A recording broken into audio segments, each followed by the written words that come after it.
Hi, how are you? Today we're going to be talking about how I met my husband. If it's your first time watching me, I suggest you subscribe because it's about to be litty up in here. If you're a recurring subscriber, thank you for choosing me. I'm going to make it worth your while. So let's just jump into it.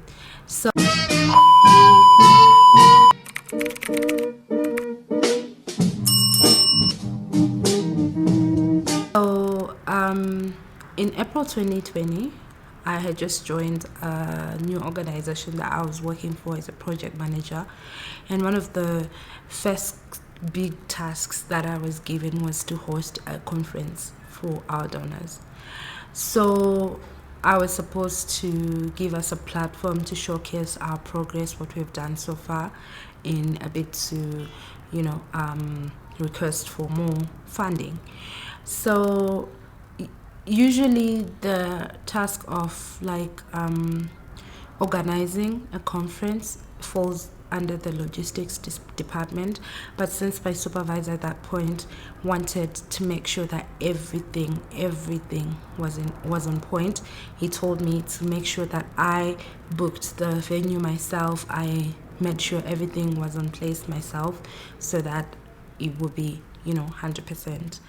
So he told me that in the same building that we used to work, there was a conference center on the 13th floor. That is like the top floor. And that I had to go inquire about that from the restaurant downstairs because the owners of the conference center were the same ones who also owned the restaurant which was downstairs. So I went, I think it was the second week after I joined, I went to the restaurant to talk to the restaurant manager on how I could host a conference and stuff like that. And he gave me all the details, how much they charged, what was on their menu, what is everything that they offered, did they have a projector, blah blah blah. And yeah. So I concluded with them. I went back and told my supervisor this is what they're saying, blah blah blah blah blah. And my supervisor was like, okay, book them. Then I went to the finance, then he told me go to the finance guy and tell them to initiate the booking.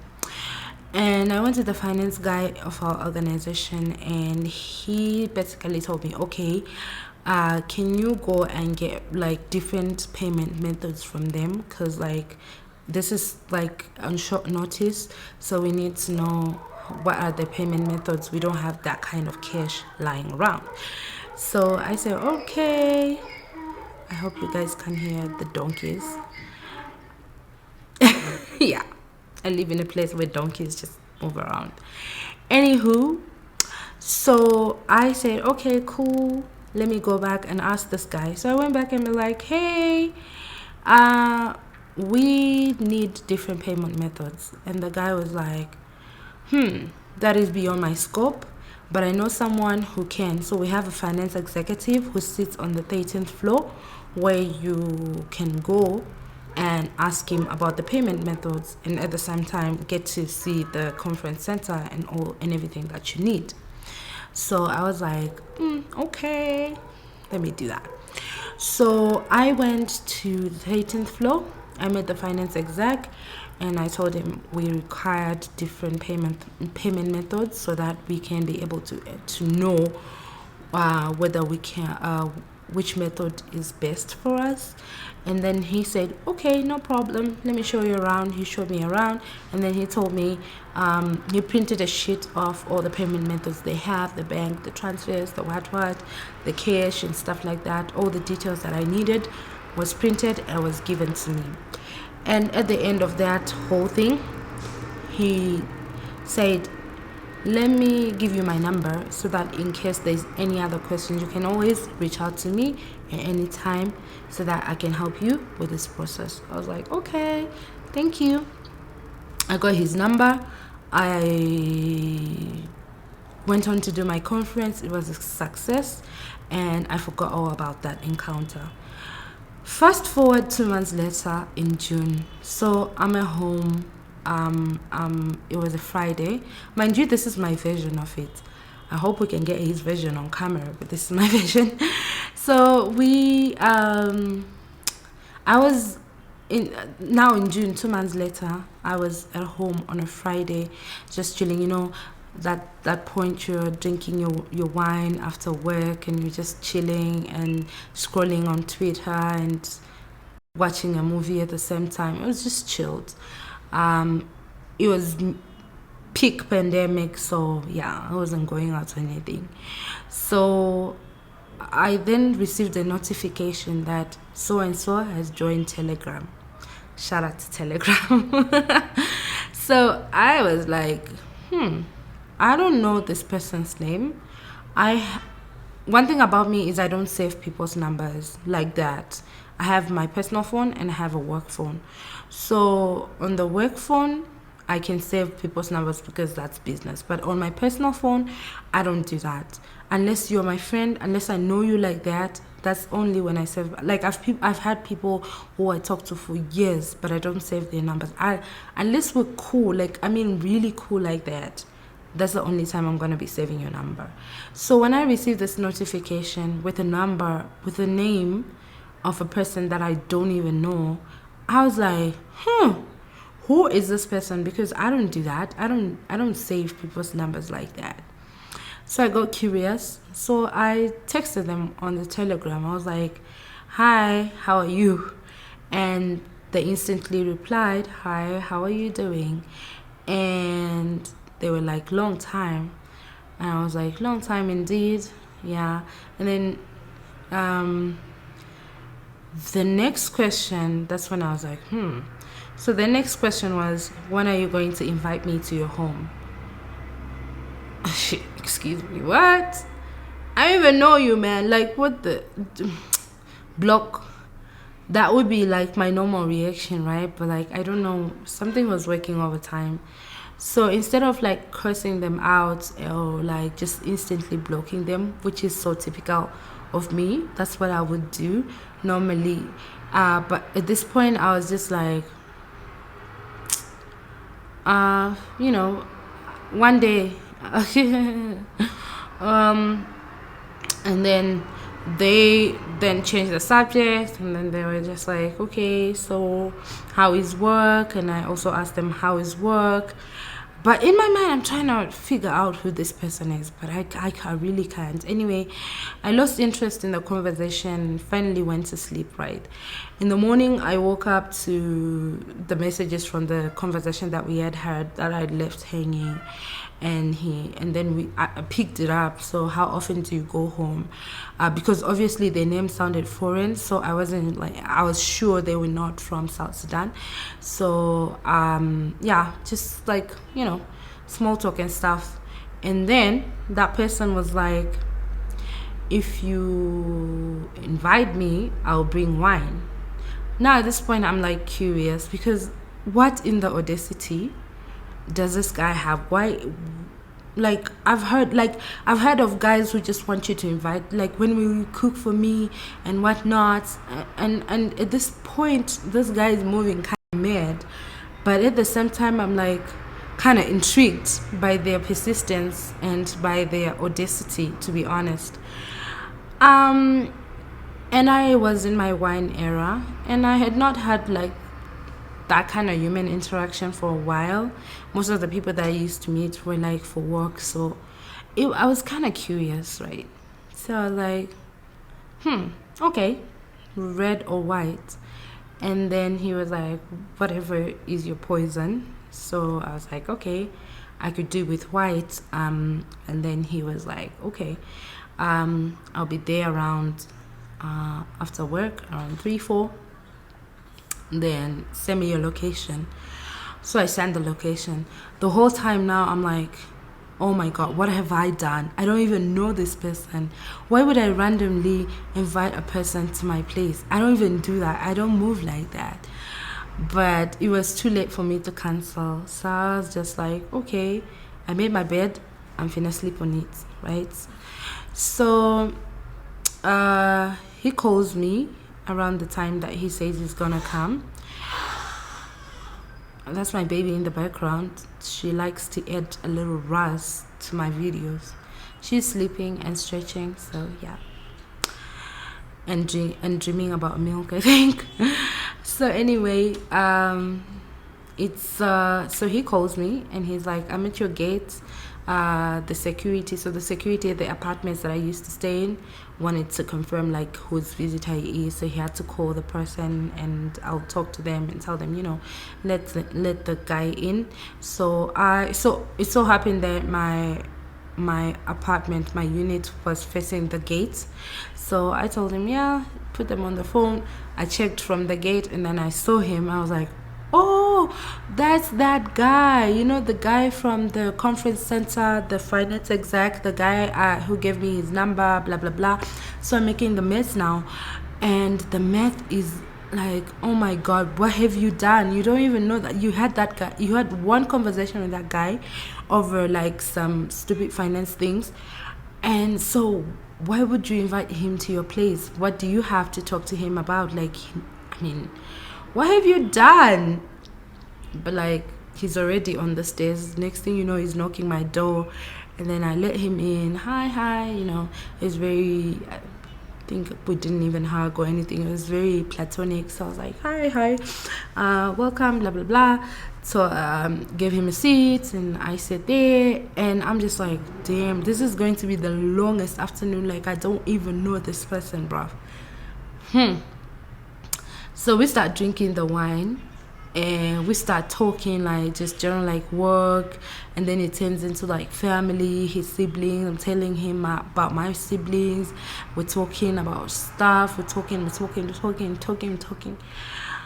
Next thing you know, he's like, okay, yeah, this has been nice. I'm going now. I checked the time. It's almost 8 p.m. This person came at 4, which means, I don't know, I'm not good at math, but like that's how long it has been. And there's not been a dull moment. We've not even sat in awkward silence. We've been vibing since. And I was just like, what? Okay. Kind of didn't want him to go because I was like enjoying the vibe, yo. And anyway, it so happened that like during our afternoon, like the whole time we were talking, we talked about some new club in town and I'd never been. He was like, you know what? I should take you to see it. So like we had plans the next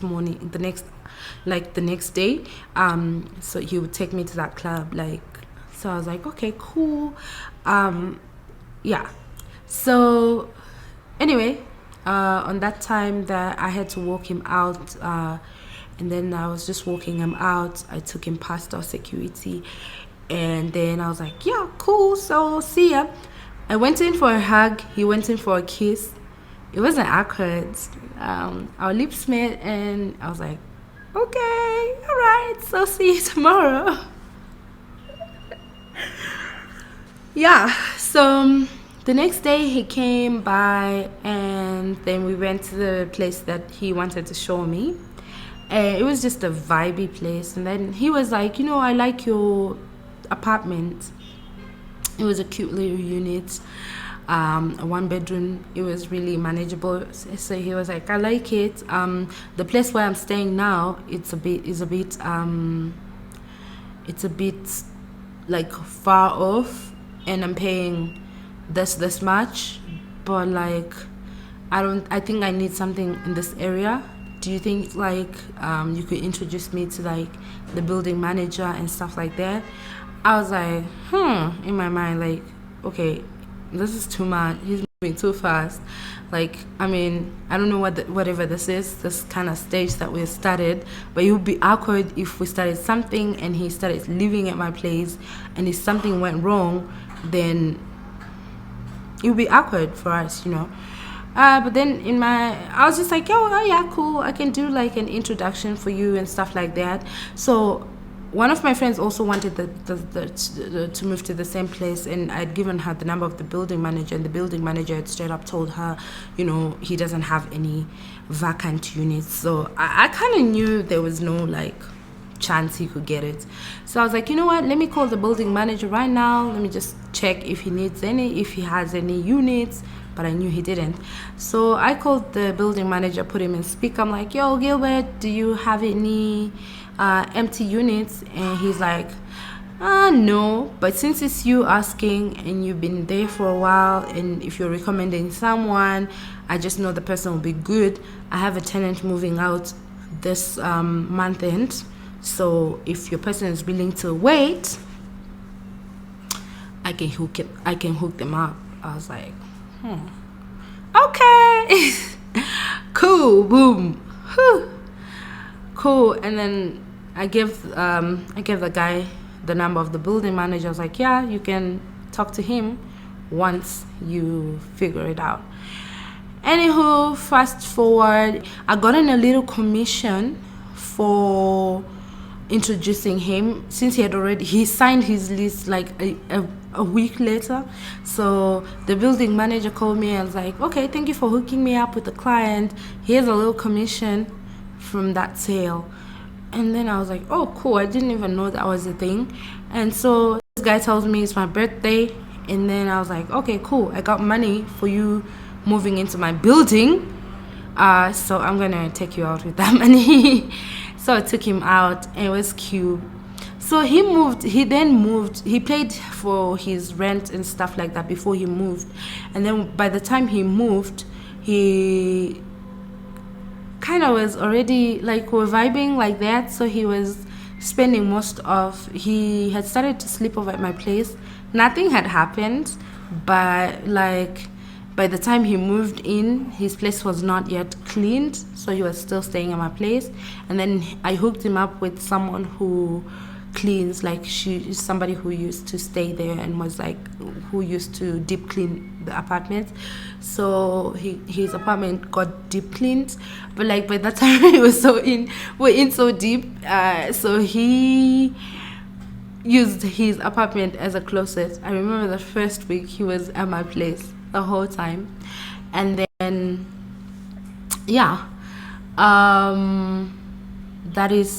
and then he finally went to his place. So but anyway, he was at my place like 4 days a week, and I would go to his place whenever I want to, right? My baby's up, so I think we might have to do this later. So anyway, like after he moved out, we were vibing. Like he's like 4 times a week at my place. We are just like enjoying our time, right? We're vibing, but like there's nothing defined. The relationship is not like defined. Don't worry about this. I'm breastfeeding my baby. So as a mom, you should learn how to multitask, you know. Anywho.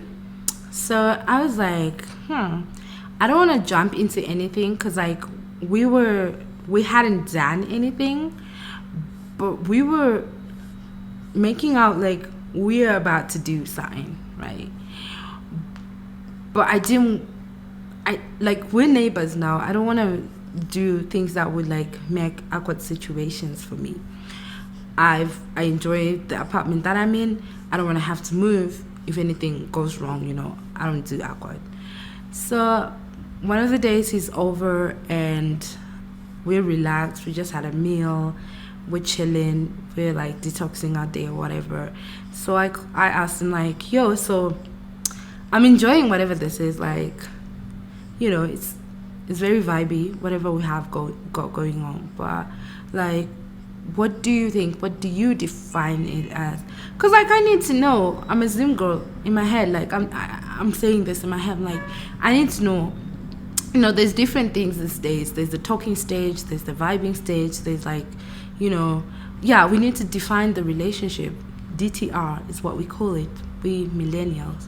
So I'm like, so this is fun and cute and all that, but like I don't know what it is. What do you think this is?